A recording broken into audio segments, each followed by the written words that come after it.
What's up and welcome to my guitar channel. I've got some guitar pedals that I want to sell because, to be perfectly honest, I bought them and maybe used them once and that's it. They've just sat on my shelf for years. I decided that I might as well learn about them, but also see how the best bit of gear that I've got, which is the Quad Cortex, stacks up against them. So in this first video, we're putting the Strymon Flint to the test. First thing I'm going to do is show you the features of the Flint plus explain what the different modes do. This will include the extremes of what can be done with the unit because, in my opinion, if we're taking the basic stuff that this can do, like the reverb or whatever that is in a guitar pedal, most reverb guitar pedals are going to be able to do a reverb. This one is different because it has different flavors of reverb, but also what extremes it can be pushed to, what creative choices you've got as a guitarist with this pedal that you can actually push this to. Then we'll look at what is available on the Quad Cortex, and finally we'll see how they stack up against each other sonically. So for those who don't know, the Flint is both a tremolo and a reverb. It has 3 options for each, which we'll get into right now. So here's the source material. Just a regular old A minor chord. So here's the first option, it's the harmonic setting. Right now here is how I've replicated that. It sounds like this. It's a little bit more extreme, but it's getting the point across. Essentially, all it's doing is there's a filter that's moving up and down. You can't really see that because it's moving too quickly, but if we slow it down, we can see it. And then we speed it up to 6.2 times a second as I had it. And we get the idea. I've got it on 77% because 100% it sounds a bit too intense to me. But that's essentially how we create a harmonic tremolo. Second one is a tube. And here's my recreation. Now this one, to me, it just sounds like there's pretty much a consistent dip in volume and then an increase in volume. It's just a very smooth gradient. This is how I've recreated it. Once again, smooth gradient, essentially a triangle wave. Once again, they do sound a bit different, but if you want a tremolo, all you need is a gate and that action. Finally, we've got the photo. Recreation is here. So with this one, essentially, if you think about up is on and down is off, we're getting that sound. I think it is a bit offset though, so I think it's the on is a little bit longer than the off, and then that gives it its sound. I've also cranked the smoothing on this up because if we bring it down to say 0, where there's a lot of pops and ticks, even bringing it up to like 50-60%, it's a bit sharp, whereas when it's on 100%, sounds nice and smooth to me.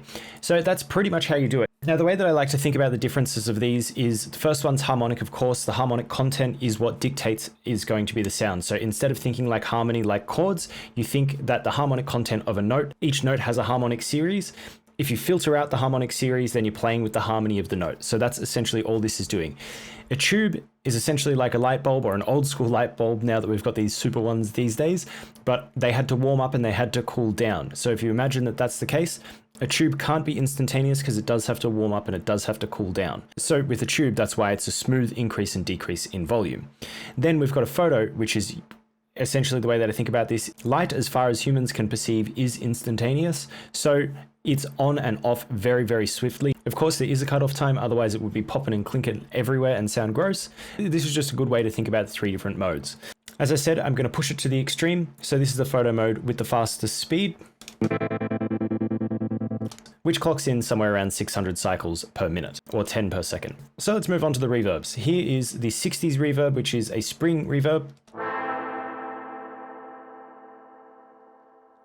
Now, of course, I've got everything maxed out here. Once again, it's showing the extremes. I don't really care about the tonal qualities of the guitar. You can always roll the mix back so you're getting more guitar in there, and you can always decrease the amount of decay, but you can't increase it beyond this point is the whole purpose of showing this. What can the extremes do so that we can bring it back to something that's normal? It sounds like a spring reverb to me. There's not much to rave on about here. It's got about, what, 6 or 7 seconds of decay, and that's it maxed out. Next, we're moving on to the 70s, which is an electronic plate reverb.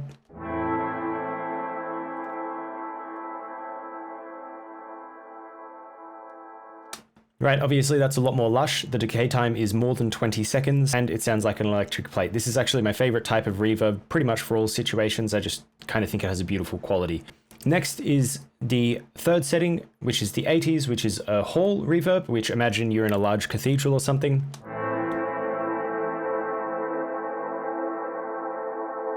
All right, this has got well over a minute of decay time. I did cut it off at the end because I was bored of doing this. I'm not going to play you everything. It just goes forever and ever. This whole reverb is huge, and a way to amplify the hugeness of the reverb is to have a pre-delay in there. Imagine if you're in a big cathedral, like I said earlier, it's going to take a lot of time for the sound to bounce off the walls and get back to you.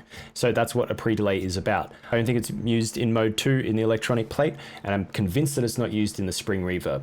The spring reverb is something that I generally don't enjoy because it has this metallic quality to the higher frequencies, and there's something about it that sounds like it's kind of spinning or cycling. With old school spring tanks, they'd send a signal through a spring, and that is the sound that you get at the end. And I may be wrong here. I would really like to know if I am, but my impression is that it's the kind of fundamental, the initial attack of the frequency that's bouncing back and forth, that's creating that kind of ringing sound to it. It's not so prevalent in other forms of reverb, but that is why I personally opt away from spring reverb.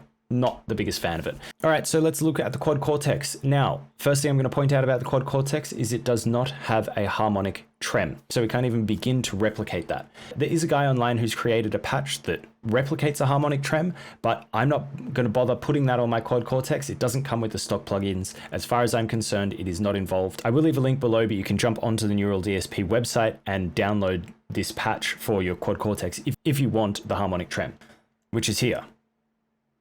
Yay. Now that we know that that can't do that, this is what the tube trem sounds like. All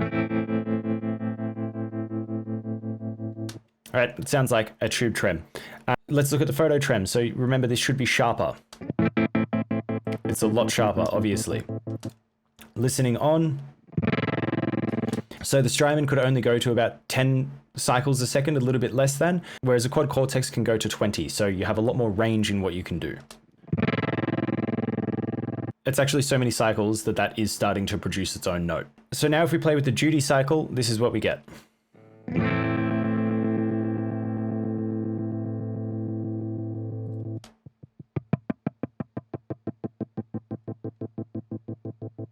So what the duty cycle is doing is essentially changing the on and off pattern. So if, once again, if we imagine up is on and down is off, then this setting would obviously mean that there's a lot of on and just a moment of off. This would mean there's a lot of off and a moment of on. So that's what you get when you're playing with this duty cycle button that I'm doing in the video. And once again, we start playing with the smoothing.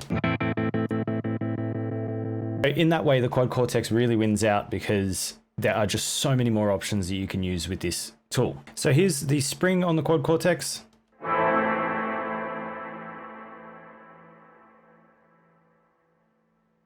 It has a little bit more decay time. It goes up to 10 seconds. Here's the electric plate. Way more lush. And here is the whole reverb. Now, obviously the decay times in the Quad Cortex are tiny compared to the decay times in the Flint. So in that way, if you want a really big, huge, washy thing, then I think the Quad Cortex can't really do it. I mean, I feel like most live situations, you're going to be able to get away with it. But in a studio situation, either use a plugin, something, you know, like any reverb plugin can do a really long time, or you plug a pedal in on your way through, which hopefully the studio has access to a really good one. I feel like the Quad Cortex is kind of letting itself down on having only a 10-second decay. But in saying that, how often do you need a minute of decay? I don't know, hard to argue. Anyway, let's get into the back-to-back comparison. So in the harmonic trem section, of course, the Strymon wins because there is no option on the Quad Cortex. Let's listen to the tube. And now the Quad Cortex.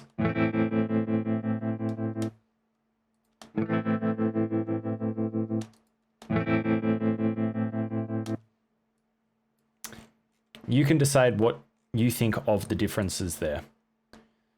The Quad Cortex. I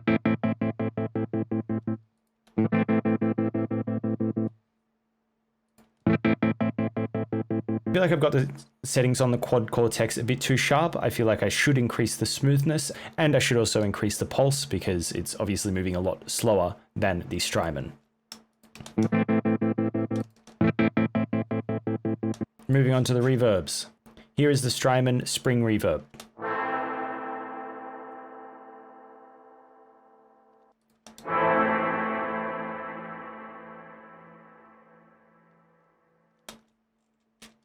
Once again, you can make up your own mind on what you think of the sounds. Here is the plate.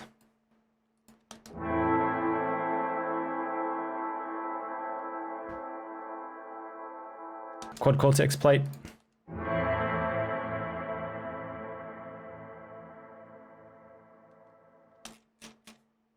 And finally, the hall for the Strymon.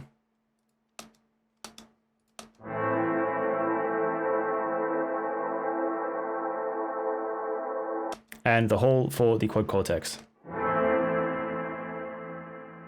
So my analysis is that even though the Quad Cortex has less modes for the tremolo than this, I think this does a worse job because, I don't know, there are so many more options that you can do on the Quad Cortex. It's so much kind of easier to figure it out, and it's really, really easy to shape whatever you want.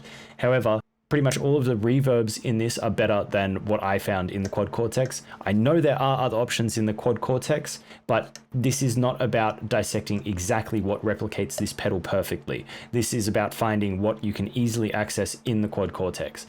Once again, there are way more options on the Quad Cortex. You could spend forever finding the perfect reverb on there, but this simply in this first test was doing a much better job. My vote is reverb goes to the Flint, the trem goes straight to the Quad Cortex. So there you have it. Even though you've got less options of how to control the sound and blah, blah, blah on the Flint, I think that it does a fantastic job of delivering really high quality sounds. And you can do pretty much anything that you need to within the specs that this houses. Like, you can't expect this to do something that it's not designed to do, but you can expect it to do what it's designed to do really, really well. The Quad Cortex, on the other hand, is designed to do everything decently, and it does stuff decently. The reverbs, really, against this, felt horrible. But in context of a live performance, the reverbs are going to function absolutely fine on the Quad Cortex. I hope this has been useful for you, and you can make better decisions than I by purchasing stuff that you're actually going to use. So I'll catch you next week for more stuff about music. Bye-bye.